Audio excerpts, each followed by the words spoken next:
মরমর 10 তারিখ তো আল্লাহ তাআলা ফেরাউনকে ডুবাইয়া মারছেন আর মুসা আলাইহিস সালাম রে নাজাত দিছেন। ফানাহনু নাসুমু শুকরান লিল্লাহি তাআলা, আমরা এই তারিখ আইলে আল্লাহর শুকরিয়া আদায় করি আমরা নবীরে যে আল্লাহ নাজাত দিছেন।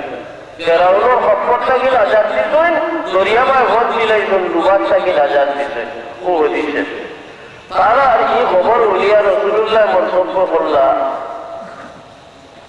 যে মুসা তো নবী, আমিও নবী আসলাম।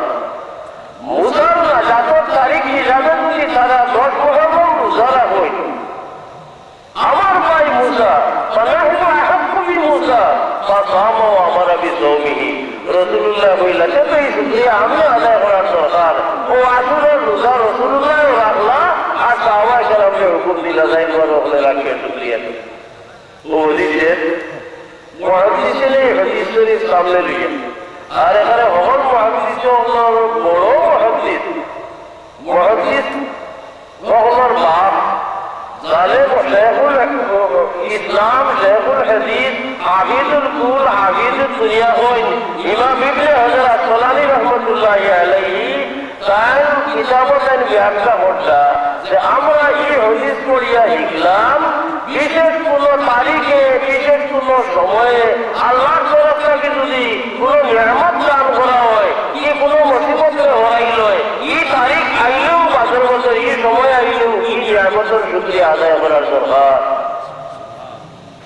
কইয়া কইছিলা ও আইয়ু নিয়ামাতিন আযমু মিন বুরুদিন নবী সাল্লাল্লাহু আলাইহি ওয়াসাল্লাম, রাসূলুল্লাহ যে আল্লাহ প্রকাশ্য জগৎ বার করে দিলা আমরা লাগাল খাইবার ব্যবস্থা হইল, একটা বড় নিয়ামত আর কি হইতে পারে? এটা ইসলামের ইনকারি অর্থাৎ রাসূলুল্লাহর পয়দাইশ লাগি মানব পূর্ণ সৃষ্টি জগতের লাগে আর বড় কোনো নিয়ামত নাই। তাই এই নিয়ামতের শুকরিয়া আমরা আদায় করার দরকার। ও রাসূলুল্লাহর পয়দাইশের শুকরিয়া স্বরূপ মিলাদ শরীফ পড়ো। 2 ঘটনা হইলাম জানি আর একটা আবু লাহাব রাসূলুল্লাহর জানি শত্রু, যদিও চাচা বাবর ভাই চাচা এক আব্দুল মুত্তালিবের ছেলে, কিন্তু রাসূলুল্লাহর জানি শত্রু। এই শত্রুতা হয়ে লাগছিল। আমি ইতিহাসে হয়েছি রাসূলুল্লাহর আব্বা আব্দুল্লাহ সাহেব এখানে 25 বছর মারা গেল, তখন রাসূলুল্লাহ দুনিয়া চাইছিল না। সারা ভাইয়ের তো বড় মায়ার আপনার সারাই বড় হস্তাইলা। শোনা গেল মা আমিনা গর্ভবতী, যে সারাই খালি দোয়া করেন আল্লাহ একজন ছেলে সন্তান যদি দিতে আমরা মৃত ভাই আব্দুল্লাহর নাম খান দুনিয়া তৈরি। আমি ইতিহাসে হয়েছি ও রাসূলুল্লাহ জানি শত্রু যে বেটা চাচা আবু লাহাব কাবা শরীফের গিলাফত করিয়া দোয়া করতো, আল্লাহ আমার আর মৃত ভাই আব্দুল্লাহর ঔরসে একজন ছেলে সন্তান দান করো, নইলে আমার ভাইয়ের নাম খান দুনিয়া তৈব। আবু লাহাবে তার চাচিরে হইয়া রাখলো সুহাইবারে। ও সুহাইবা হলো আমিনার গর্ভ ধারণের সময় খাসাইয়া তুমি হামেশা খোঁজ রাখিও আর আমার খবরটা হইয়া আমার বাঁচিতে হইলা নিনা বাঁচিতে ভাট হওয়ার যখন বাঁচিতে হই যেদিন সুমের সাথের সময় রাসূলুল্লাহ সাল্লাল্লাহু আলাইহি ওয়াসাল্লামের পয়দাইশ হইল, আবু লাহাবের কাছে দৌড়ে আইয়া কইলাম সাহেব আপনার মৃত ভাই আব্দুল্লাহর ঔরসে এক ছেলে সন্তানের জন্ম হইছে, আর এমন সন্তান আল্লাহ দিছেন ভোর বেলার প্রথম দিনের সময় সুবে সাথে পড়াবার সময়, যে সময় কয়েক তর্কিত কিছু আমদাই থাকে এবার আপনার মজার কোনো ভিতরে আমদাই থাকে না দিবা, যেগুলো আপনার উঠে যায় পাত্রি চালাইয়া উঁচু উঁচু করা লাগে। সুহাইবা সংবাদ দিল সাহেব আপনার মৃত ভাই আব্দুল্লাহর ঔরসে আল্লাহ ছেলে সন্তান দান করছেন, জেলা আপনি অভিজ্ঞতা নাই, আর এমন সন্তান আল্লাহ দান করছেন বাচ্চা ভূমিষ্ঠ হইয়া ভরার লগে লগে মা আমিনার ঘোড়াটা কামড়া ভর্তি হয়ে গেছে।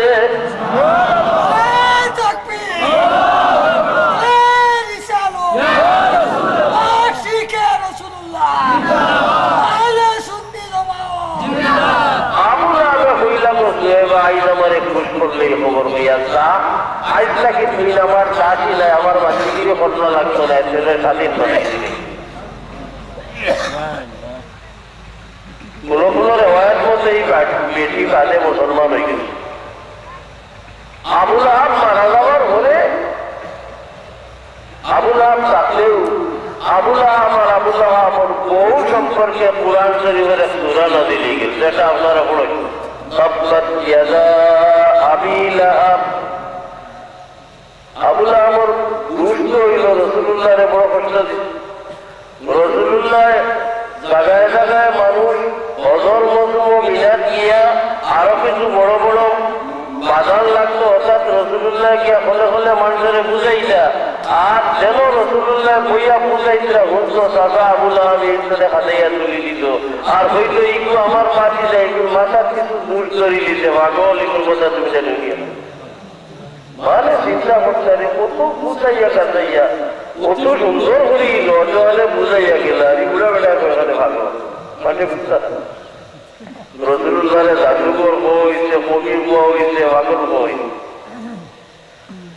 আবুল আহাব বিবির দুঃখিতা বেটির কথা ওই সূরাতে তাব্বাত ইয়াদা আবি লাহাব, এর ঘরে হইয়াও বেটির কথাই ওমরাতুহু হাম্মালাতাল হাতাব। এই বেটি দুই কাম করতা, এক কাম আছিল ভারতের কথা কাটা ওটা আনিয়া রাসূলুল্লাহ যে দুই বড় সীমা হতে লুকাই লুকাইয়া করে করে মানুষের বুঝাইতা, যত সীমা হতে রাসূলুল্লাহ আনিতা হঠাৎ বালির চলে গোসা হারাই গোসা দিবাই নইল রাসূলুল্লাহর ভাব গোসা হাম্মালাতাল হাতাব। আর কি কাম করতে বেরিয়ে আবুল আহাব সারাদিনে আমার ঘরে গরো আইয়া গরো বইতে না বইতেও বেটিয়ে লাগাই দিত, ওই যাও ওই ওই বুঝলাই যেটা বলছে তোমার তার ভাব হয় সেইয়া সব করতো না, তোমার তার মুখ হয় সেইয়া গালিদের ও মাটিরাকে পিতা মহাবকে আরম্ভ করছে শিখুরে সম্ভাবনা শুনছায় না, যত গাড়ি মানুষের হাইলাই তুমি দেন কতই লেখর ধরতা রইয়াও তোর বেটা চলিয়া উঠল। কারণ আমরা আর বিভিন্ন হলে কোনটা হইলে আমরা পিতরে তো আমায় অস্তরা পালা, এই যদি আপনি কত চলে গর্বর মধ্যে আইয়া পানিও খাইছো না, তামাকও খাইছো না, আর আইতেও বিবেক শুরু করেন বলেছে ও যে নিশ্চিন্তা তাও খানো আর আও না, এগুলো নিশা চালায় আমি বাড়ির ঠিকঠাক পারিয়ে নাও হট করি বেটার উঠা উঠবো আর বাইরে মাইল লাগে। রাসূলুল্লাহ সাল্লাল্লাহু আলাইহি ওয়াসাল্লামকে আদব যে শিখাইছেন জিন্দেগির, আপনার স্বামীরে আপনি মিজাজ হারা হই কইলা কোনটা হইয়া আনলে আগে ভালি খাওয়াইয়া, নমক খাইলে খাওয়াইয়া, চাউল খাওয়াইয়া নাই আরামত বিছনাত গেলে বউ শালীন মিহিন ভাষায় কইতায় বলে হিগোরালাই ওটা করলা ওটা করলা, এখন আর বেটার বুঝে উঠতে পারে। আর এই সময় হইলে তোর উপায়ালি ভাঙ্গি দিত, এক বাড়ি ভাঙ্গে তিন বাড়ি। আবুল আহাবর বিবিরও হাম আছিল রাসূলুল্লাহর বিরুদ্ধে খালি আবুল আহাবর কাছে কোয়া, ও কারণে কি পুরাটা সূরা আল্লাহ আবুল আহাবর শানও নাযিল করতেন। আবুল আহাব যে রাসূলুল্লাহর শত্রু, আল্লাহর শত্রু, কাফির, তা সহজ হইল সূরা বেটা মরে গেল। মরার পরে ও বংশের আরম্ভরে খাবে দেখলা আবুল আহাব খাবে দিকে জিজ্ঞাইল, ও আবুল আহাব আমার লোকে রাসূলুল্লাহ লোকে যত শত্রুতা করিয়া গেলায় মরার পরে তোমার দোষা কিত হইতে। আবুল আহাব কইল, ভাই মরার পরের দোষা আমি কিনা হইলাম, মরার লগে লগে আমার জাহান্নামে দেওয়া হইয়াছে, রাত্রির আমি পিয়াসে মরিয়া রাত্রে চলিয়ার, তবে এক জোড়া খবর হওয়ার মতো তোমারে আছে, তোমারে হইলাম পারিয়ার প্রত্যেক সোমবার দিন আইলে আমার দোয়াগুলোর বাচ্চার মিলাইয়াছে ফিরিস্ত হলে আমি চিন্তাজি সাথে সাথে কিছু পিয়াস নিবারণ করি। বলে খালে রে ভাই, বলে ও যে আমার কাছে আইয়া খবর হয়েছিল যে আবুল আহাব সাহেব আপনার মূল্য ভাই আব্দুল্লাহর উল্লেখে ছেলে সন্তান জন্মিছেন, আর আমি খুশ হইয়া চাইলে আজাদ করে দিলাম, রহিত রাসূলুল্লাহর পয়দা হইলে খুশি জাহির করতাম, এর বদলা শুরু আল্লাহ আমার আঙ্গুলের দিঘা দিতে, আর আমি ওখানে সাথে সাথে কিছু বিয়ার নিবারণ করি।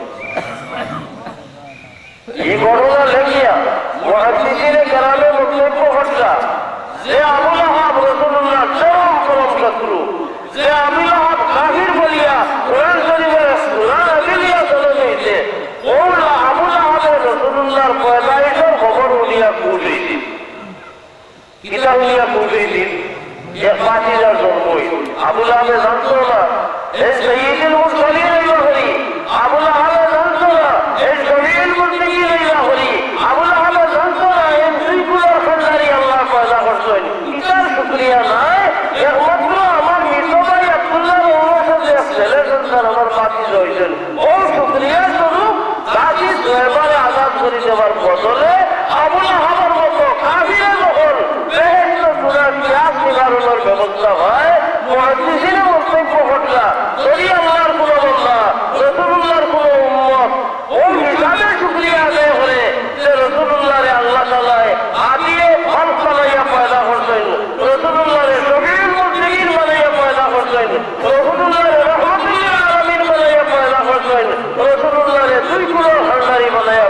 রাখছেন তার পয়দা এসে শুক্রিয়া চিন্তা করে এর ফল আবু জাহেল যখন হিসাব দিলাম যে মুমিন যে আল্লাহ কিনা দিবা কি মুহাদ্দিসিনে কেরামে মন্তব্য ঘটনা